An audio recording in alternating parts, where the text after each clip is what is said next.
If you're feeling like the market is changing every single day and you're not sure how to guide your clients or your team, today's episode is for you.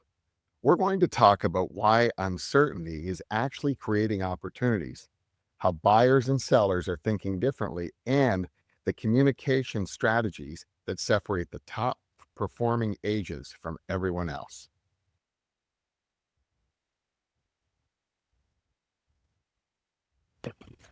This is the profitable broker. Let's go to the problem. And the problem is that rapidly changing economic news, in my view, it's the new COVID. To me, it reminds me exactly of what we dealt with in COVID 19.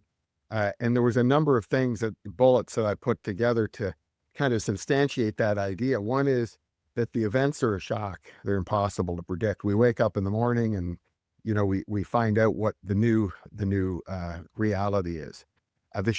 There's a shifting playing field and shifting rules, just like COVID. I remember in COVID, we were open one day, we were closed the next. We couldn't show houses. We could show houses. It was changing all the time.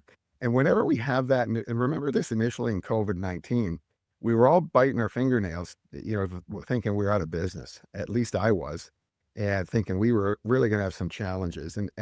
And what happened then and what's happening now is consumers get really, really nervous about large ticket purchases.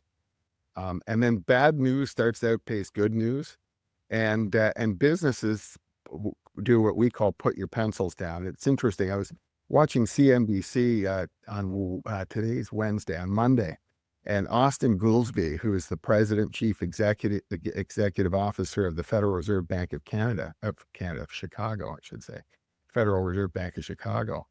He was relating a meeting that he had with top Illinois business people. And he said, these were developers, big real estate developers. These were big manufacturing companies in Illinois, in the Midwest. And he said that what they reported, the businesses, was that they put their pencils down. And Mr. Goolsbee asked him, well, what does that mean? What does put your pencils down mean? And they said, well, we've stopped investing. And the CNBC interviewer said, well, what was the cause of that? Was the cause of it uncertainty? And Mr. Goolsbee said, no, it's not uncertainty at all. He goes, we're quite certain that things are going to change daily. And he said, we can't live in a market or in an environment where that happens. And so that's really causing a lot of pressure on consumer confidence. And it's having an impact on markets. And it's really interesting because the impact is really geographic. But I think at the end of the day, the impact is going to be the same for all of us. So one of the things I want to make sure that you don't fall into the trap of doing is saying, well, the inventory isn't rising. I'm in Saskatchewan in Canada. The inventory isn't rising for us. Or I'm in upstate New York. By gosh, in Rochester, there's 10 offers on every listing. We don't have to worry about that. It's interesting. Back to Illinois, I had a meeting on Tuesday with a large broker in Chicago, and Chicago was in two markets I want to talk about in this vein: Chicago and actually I'll talk about three markets: Calgary in Alberta, Chicago, Illinois, and Columbus, Ohio. All three of those markets were very, very active until last month. And usually those markets are bulletproof. Particularly, Calgary can be a bit cyclical, but it was on fire. Certainly, Columbus and Chicago Illinois is usually the last market to enter into any kind of change, and Columbus is usually bulletproof. MLS sales in Columbus last month were down 15%. And Chicago inventory is up 35% in the last 30 days. And so you start to see the trend kind of permeating. And what the reason that becomes a challenge, a problem that we have to solve, is that is because agents just aren't used to that market. We're just not used to this level of uncertainty and this level of inventory in the market. So I've got some solutions. I've got 4 solutions that I want to present to you. And so and everything revolves around communication, communicate, communicate, communicate. And the first thing we've got to do is acknowledge the problem. Our agents all know it exists. And so we've got to acknowledge, hey, what is the challenge here, right? Number two is we've got to communicate our short-term and long-term view. What's interesting is agents don't necessarily have a view, and I equate it to going into your stockbroker's office, and Derek goes into his stockbroker's office. He goes, "What do you think's going to happen in the stock market?" And the broker goes, "I don't know." Yeah, I was in an office recently in the last couple of weeks, and I said, "Well, what do you think's going to happen in the real estate market with prices?" And the agent said, well, interest might go up, but it might go down. And there was like five points, they said, that had no cohesive uh, outcome. And I can tell you this, I would not have bought. It'd be like me walking out of my stock or Derek walking out of the stockbroker's office going, oh my gosh, I'd never buy. Right. And so they need to have a short-term and long-term view on the market, no matter geographically how you're impacted. We've got to give our agents buy side communications, and we got to give them sell side communications, right?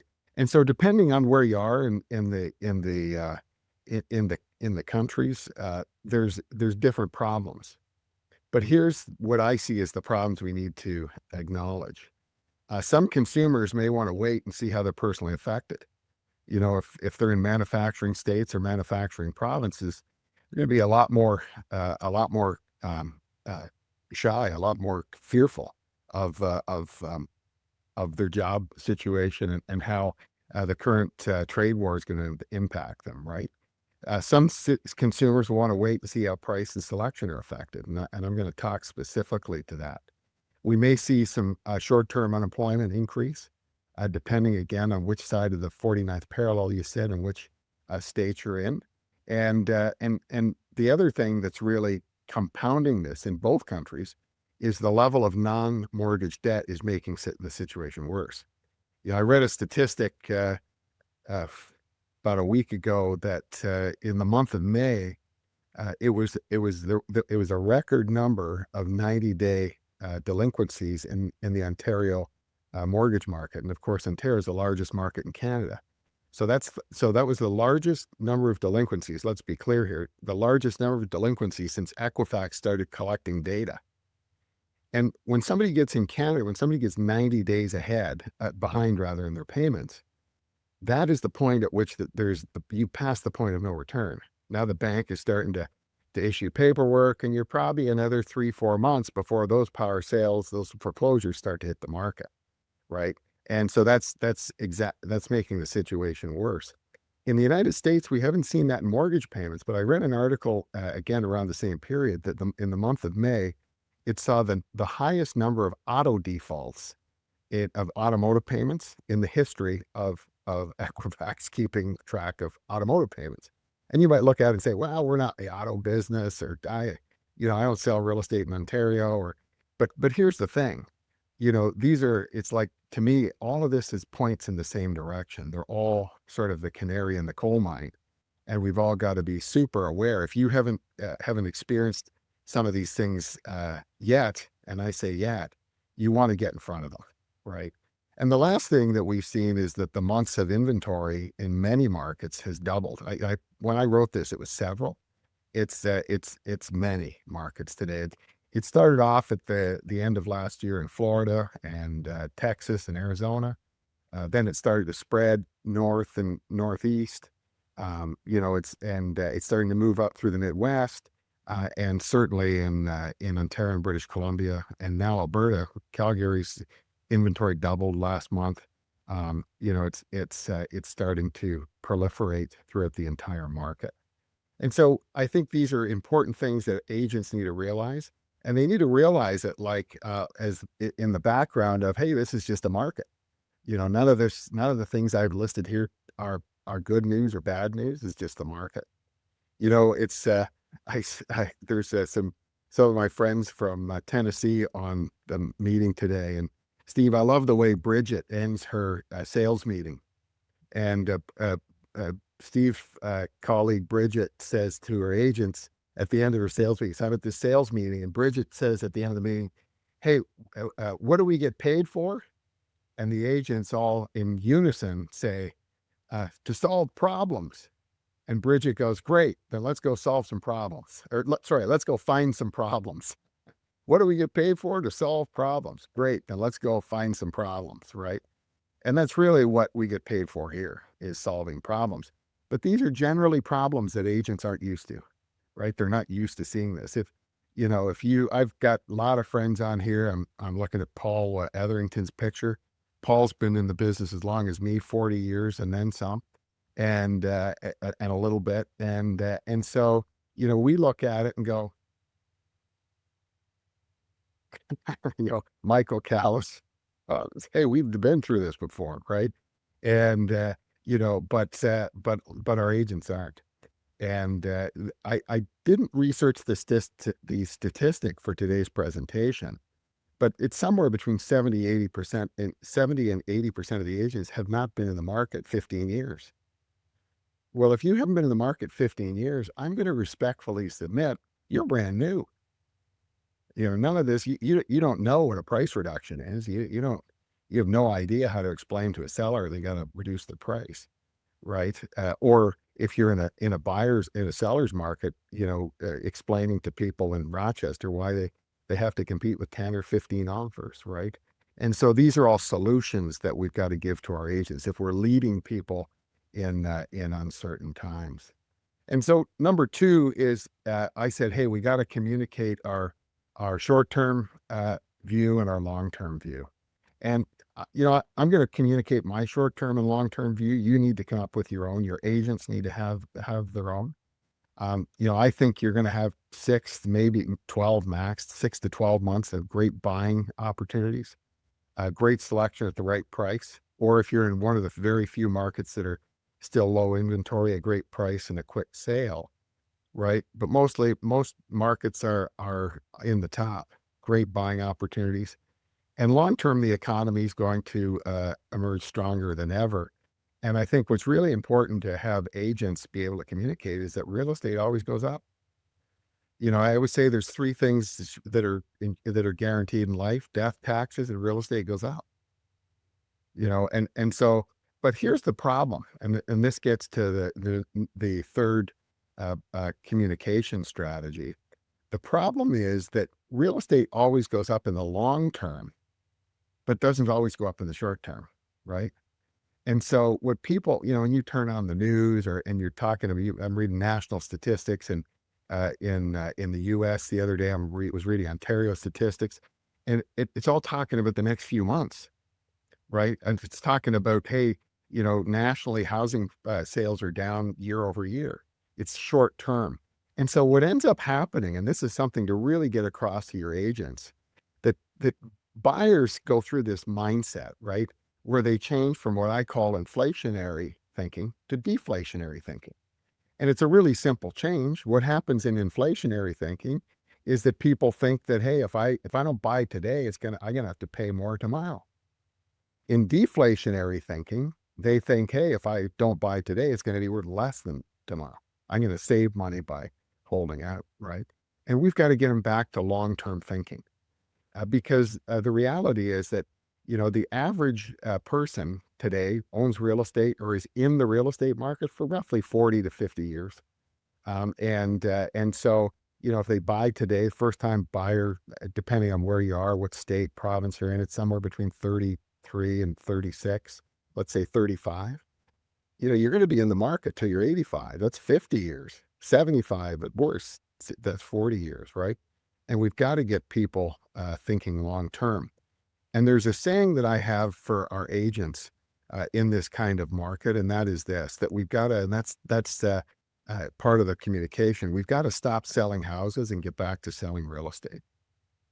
And so before somebody goes and looks at a house, let's talk to them about the value of investing in real estate, right?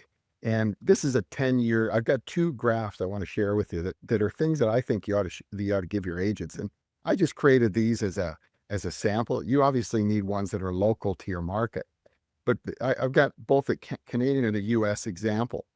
This is the 10-year price of Canadian real estate from the Canadian Real Estate Association. I only have access. I'm not a member of any of the boards. I don't have access to longer term data, but you can see over 10 years, even though the last few years have not been kind, that we're still up. And in fact, the price of the average property in Canada is went from 416,000 to 703,000, which is $287,000 in profit. Now, God bless AI. I used to have to run a spreadsheet to do this. I just went to AI and I said, "Hey, if I bought in 2015 and sold, or sorry, 20, yeah, and sold in 2025, what's my compounded annual rate of return?" And so the compounded annual rate of return is 5.36, which isn't great. It's okay, but I get to live there, you know, but it's not great. But here's what I want to show you. If you put 20% down, you invested 104,000. And we call this your return on invested capital, your ROIC. You had 287,000 increase in value. You actually compounded 14.21% and you got to live there. Yeah, pretty darn good, right? And here's the thing. If I talk to a buyer about this and we get sold on real estate and then all of a sudden, there's a house and it should be cheaper. I'm afraid that things are going to go down. I'm not going to care so much because I know over a 10-year period of time, I'm making a 14.21% return, right? And that was a 10-year graph. This is my all-time favorite graph, this next one. And this is the graph of Erie, Pennsylvania. And why do I like Erie, Pennsylvania so much? This is one of my favorite illustrations. It's a 40-year visual exhibit that shows the price of real estate in Erie, PA. And the reason I like it so much is Erie, PA is one of the worst performing markets in North America. And in fact, today, does anybody know what the average price of a house is in Erie, PA? $185,000 today. And Erie's a nice town. It's got great employers. It's on Lake Erie, obviously Erie. But, even though it's the worst performing market in North America, have a look at that graph, right? It goes straight up. And so this is, and when you do this research on your town, it'll look exactly the same. And what I want your agents to be able to show the performance of your town's real estate because it's going to look the same or better. And part of what we said the problem was with buyers right now is deflationary thinking. When we expand our timeline, you see, deflationary thinking is only if I'm thinking like so. If I expand my timeline, real estate goes up. And make no mistake, in real estate, inflation is good, right? Nobody buys a house today because they want it to be worth less 10 years from now.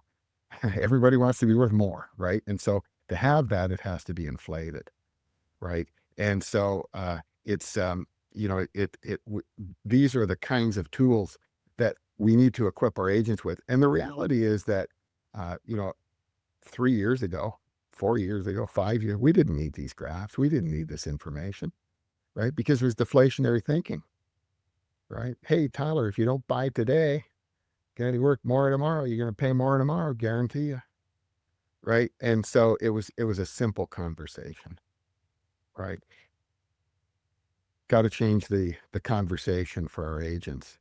I want to do a couple of pro tips selling in a buyer's market. These are really key. I talk to a lot of brokers every day, and one of the things that I've realized is if your listing inventory is rising, your agents don't know how to manage listings, and they've never had to manage them. They just sell, right?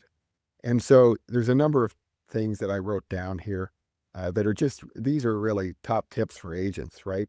Make sure that they've got a recurring time to communicate with sellers every week. You want to do this for your own sanity. Because if they don't, and they're not communicating with sellers, guess who gets the call? You do, right? And with the hardest time to talk to sellers, and where agents today aren't trained to do so, is when it's not selling. When I got a call and say, "Hey, yeah, Stephanie, we got to reduce the price. I'm sorry," right? And so they're just not trained to do that. So start off by teaching them at the listing presentation to set a weekly time. When I was an agent, I used to do it Mondays. Hey, I'll call you every Monday and give you an update. And every time I talk to the seller, every time I talk to the seller, but it started the listing presentation, I set up the possibility of a price adjustment. Start talking about price adjustment at the listing presentation. Hey, we'll give it a try at this. The average time in the market, if I'm, in Florida right now, is 8 months. And remember this, Florida is a bellwether state. We tend to look at it, go, oh, that's their problem. They're in the South and people migrate coming back north. Yeah, that's all true. But those guys are the leading edge. In '08, they were the leading edge and everything that occurred in Florida. And when we all looked at it and said, oh, it's all the condos and it's not going to happen to us, everything happened. Everything permeated across the country, right? So set up the possibility of price adjustments at the listing presentation, super important. And make sure that when you're listing, I'm just going to pop the rest of these up here, and make sure when they're listing below the last sale. They're used to being in a market where if the last sale was 600, they're listing at 629. If the last sale's at 600, they got to be listing at 589, right? They got to get in front of the price trend. Discuss price adjustments. There's only what you may not realize this, and your agents will not realize this. There are 3 reasons that listings don't sell. Just like there's three most important things in real estate, right? Location, location, location. There's 3 reasons listings don't sell. Price, price, and price, right? Price sells everything. I don't care what the location is. It's on a busy street corner. I don't care if it doesn't show well. Price sells everything, right? If it's not selling, it's because it's too high. And finally, at those meetings, you want to communicate all of the information, the number of showings, the number of offers, selling price at other listings. And if we don't have showings and we don't have offers, it's the price. And one of our great members in, Cala, Florida and Central Florida in the Villages is Nancy Dykeman. Nancy got into real estate in 1972. And Nancy and I were talking about this, and this is the last point I want to make on this, and then we'll go to teaching your agents to sell at any market type. In the Florida market, we have an office in Sarasota, and so I watch and a home there, and so I watch the market a lot there. And I see listing, the average price pretty high in Sarasota. And I see these $1 million listings, and I see adjustments coming through for 10,000, 12,000. And it's like, don't waste your time. And so I love what Nancy says. And here's Nancy's formula, and I would encourage you to adopt it. If there's no showings, it's a 10% adjustment. If there's showings and no offers, it's a 5% adjustment. That will be a winning formula for you, and one that Nancy's had a lot of experience with. And my formula has always been 5 to 10%. But I love the way she packages that. Make sure that your agents know whatever the market they're selling in. Make sure that they know how to communicate in those markets, right? I'm going to talk about a buyer's market. I'll focus on that because that's most of our markets. We talked about this, but make sure they're pricing in front of the market, below the last sale price. 3 things that sell your listing: price, price, and price. Price adjustments for me are a minimum 5%, and you have to over communicate with the sellers. The last thing you want to do, your agents want to do, is they see their cell phone and, oh my gosh, I ignore, right? And because, as I said, if they're not communicating with the seller, I know the next person the seller's going to call, and that's you. If today's episode resonated with you, hit subscribe or follow so you don't miss what's coming next. More stories, more lessons, and the unfiltered side of what it really takes to succeed in the market. I'm Wayne Einhorn, and this is The Profitable Broker. Real conversations about what it takes to run a successful brokerage. And we're just getting started. Let's go.